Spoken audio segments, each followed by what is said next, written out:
Betul ya? Betul. Tips and trick deh, kiat-kiat jadi remaja putri yang bugar, sehat, dan produktif. Kira-kira apa? Kalau dari saya, yang pertama yang paling penting itu adalah jangan lupa sarapan. Karena ketika kita lupa sarapan itu juga akan mempengaruhi proses belajar kita. Terus kemudian yang kedua, selalu menjaga berat badan kita agar stabil, tidak berlebihan. Kenapa? Karena ketika berat badan kita lebih, selain muncul masalah kesehatan, juga mengganggu proses belajar kita kembali. Berat badan lebih atau bisa dikatakan obesitas. Obesitas. Betul ya, karena mau tahu adik-adik semua tentang obesitas, info-info terkini tentang obesitas, langsung saja ke Ana. Sebelumnya saya akan memberikan CV dari Kak Ana. Anafi Anur Utoro SGZ RD, lahir di Bontang tanggal 13 bulan 5 tahun 1991. Bersekolah, pendidikan sekolah di SD Yabis, SMP di SMP YPK, dan SMA di SMA YPK. Lanjut kuliah di S1 Sarjana Gizi Kesehatan FK Fakultas Kedokteran UGM, dan sekarang bekerja di Rumah Sakit Umum Daerah Taman Husada, Kota Bontang. Kana, silakan. Terima kasih.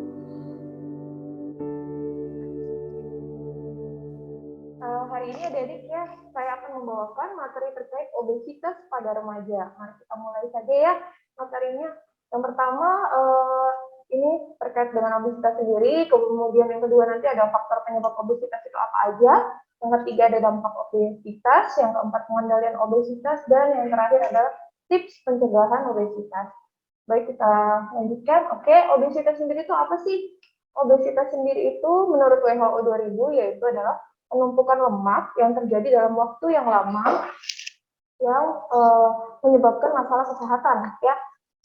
Untuk data dari Riskesdas sendiri menyebutkan kalau Indonesia ini untuk usia 13 sampai 15 tahun untuk berat badan berlebih atau overweight sendiri 11,70% pada perempuan, sedangkan untuk obesitas menempati 4,30% pada usia 13 sampai 15 tahun. Sedangkan pada usia 16 sampai 18 tahun di Indonesia untuk perempuan yang overweight sebesar 11,40% dan obesitasnya sebesar 4,50%. Yang mana di Provinsi Kalimantan Timur ya, untuk usia 13 sampai 15 tahun perempuan dan laki-laki overweight-nya sebesar 12%. Kemudian obesitas sendiri 7,10%, ini banyak ya adik-adik ya. Kemudian usia 16 sampai 18 juga pada perempuan dan laki-laki 12,19% overweight dan obesitasnya 5,80%. Obesitas dan overweight ini merupakan triple burden di Indonesia selain stunting dan wasting. Selain itu juga ada kurang zat besi pada remaja ya, nanti akan dibahas oleh Kakak Yuni di sebelah saya. Mari kita lanjutkan slide selanjutnya. Oke. Ya. Jadi mengukur obesitas sendiri itu seperti apa? Jadi mengukur obesitas bisa melalui menentukan indeks massa tubuh atau biasa disebut dengan IMT ya, dengan cara membagi berat badan dibagi dengan tinggi badan dalam meter dikuadratkan. Kemudian bisa juga dengan lingkar perut. Pada wanita biasanya dikatakan obesitas kalau lingkar perutnya lebih dari 80 cm. Seperti itu. Di sini ya ada dua tabel nih, yang mana yang dipakai. Jadi kalau yang di atas itu adalah tabel klasifikasi menurut WHO untuk Asia Pasifik. Biasanya sih kalau kami di rumah sakit kami memakai yang WHO ini. Tapi bisa juga memakai yang di bawah karena untuk cut off point obesitas sendiri itu sama, dia di atas dari 25 ya. Oke, next. Faktor penyebabnya apa aja sih obesitas? Jadi kalau yang kita lihat di sini ya, faktor obesitas itu dia dibagi sebenarnya dibagi jadi dua. Ada yang bisa diubah atau dapat dimodifikasi dan ada yang tidak dapat dimodifikasi. Kalau yang tidak dapat dimodifikasi ini salah satunya itu faktor genetik. Nah, untuk Kemenkes sendiri menyebutkan kalau 50-70% diwariskan oleh orang tua ya. Tapi penelitian yang terbaru ini yang saya dapatkan dari Nigrea 2021, dia melakukan semacam mengumpulkan penelitian-penelitian, kemudian dirangkum sama dia, itu didapatkan bahwa kalau dari ayah itu akan menurunkan kepada anaknya, tapi yang baru dilakukan penelitian terbukti hanya pada anak kembar yang identik, tapi kalau anak kembar yang tidak identik belum ditemukan. Nah, untuk ibu sendiri ini yang perannya sangat banyak. Jadi untuk ibu ketika hamil, indeks massa tubuhnya berlebih, itu bisa akan menurun ke anak. Kemudian selain itu juga ketika berat badan di dalam kandungan anak itu berlebih, itu akan terbawa sampai selanjutnya ke ketika dia lahir, seperti itu ya. Jadi peran ibu sangat penting di sini. Terus yang kedua, karakteristik dari remaja itu sendiri, misalnya seperti usia, jenis kelamin, etnis, seperti itu. Kemudian yang dapat dimodifikasi atau kita dapat mengendalikan yaitu adalah faktor lingkungan. Salah satunya pola makan, kemudian aktivitas fisik. Kalau pola makan itu apa aja? Misalnya tinggi konsumsi makanan-makanan yang berlemak, kemudian makanan manis, makanan yang asin, junk food atau fast food ya biasa disebut. Kemudian tidak makan sarapan sehingga mengganggu jadwal makanan, seharusnya mengemil berlebihan yang harusnya makan siang jadi berantakan makannya karena masih kenyang camilan yang berlebihan tadi. Kemudian aktivitas fisik yang kurang atau sedentari sama jarang berolahraga seperti itu. Kemudian ada juga faktor obat-obatan dan hormonal. Biasanya ini kalau menggunakan obat jenis golongan steroid dalam jangka waktu yang panjang. Selain itu juga ada obat antidepresan, kemudian anti-epilepsi, penisilin, efek sampingnya dia meningkatkan nafsu makan. Kadang beberapa orang tertentu dengan kondisi hormon yang berbeda-beda, untuk jenis obat ini cenderung nafsu makannya akan meningkat seperti itu ya. Next, oke. Apa sih dampak obesitas itu sendiri? Jadi dampak obesitas itu sendiri ada dua di sini ya. Yang pertama itu ke kesehatannya, bisa mengalami penyakit degeneratif seperti yang disebutkan sama kepala dinkes tadi ya, penyakit diabetes mellitus, kemudian bisa hipertensi, bisa asma sendiri, bisa ginjal, bisa varises.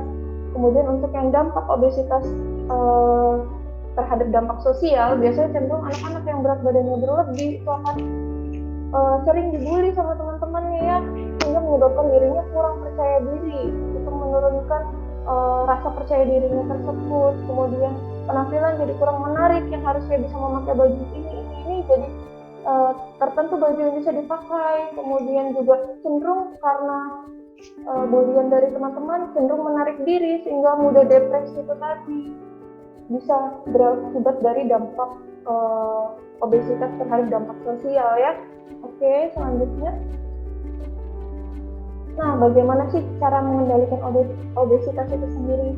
Yang pertama, paling harus diingat itu adalah pola makan ya. Kita harus makan makanan yang seimbang.